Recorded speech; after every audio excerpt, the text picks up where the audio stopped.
Innocent man killed by a Dallas police officer. We now know the name of that officer who shot Botham Jean in his apartment, thinking that it was hers. That officer identified by Dallas police as Amber Guyger. She is a 4-year veteran of the department. Guyger was also involved in another shooting, but while on patrol last year. We have more on that in a minute.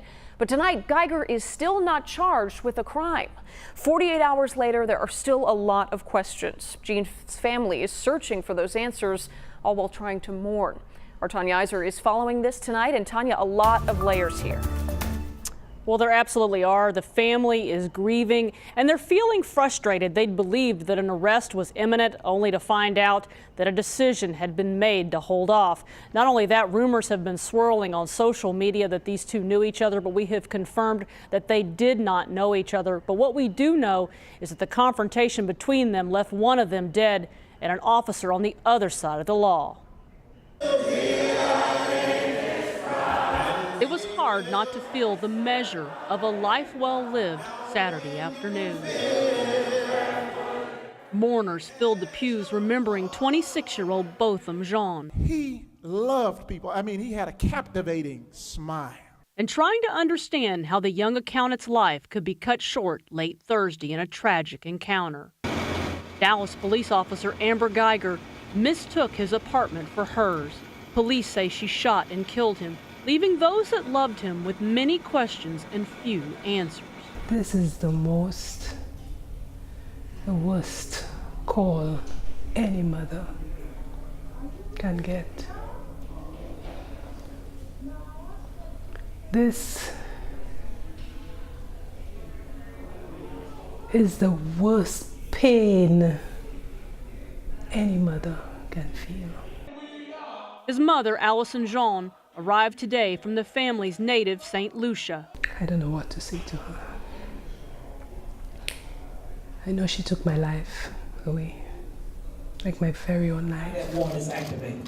On Friday, Police Chief Renee Hall announced she'd taken the unusual step of calling in the Texas Rangers, sidelining the unit that normally investigates shootings involving police officers. She also announced that investigators were in the process of getting a warrant for manslaughter. Saturday, she was left explaining why no arrest had been made. In that process, the Texas Rangers had an opportunity to interview the officer. Based on that interview, they asked us to hold off on the warrant until they had an opportunity to investigate some of the information that was provided during that interview. Inside the department, sources say the decision to bring in the Rangers slowed the investigation. Mayor Mike Rawlings defended the decision. Her wisdom in asking that the Texas Rangers come in and take over this investigation is foresighted. We're deeply concerned about how this process is moving forward. The family's attorney, Lee Merritt. Right now, there is probable cause, we believe, for an arrest, and that hasn't happened. And we believe that hasn't happened because she's a law enforcement officer. It remains unclear at this point whether detectives will obtain a warrant for Guyger's arrest or decide to refer it to the grand jury. Guyger is a 4-year veteran. She was involved in a non-fatal police shooting last year. She shot the suspect when he took her taser. I never thought I'd be here. But in his short life, he lived life. And he loved life. He loved people. And he loved the Lord. Todd Gentry, his mentor and professor at Harding University in Arkansas. And one thing we have to carry away is the fact that he loved the Lord and he wants you to love the Lord.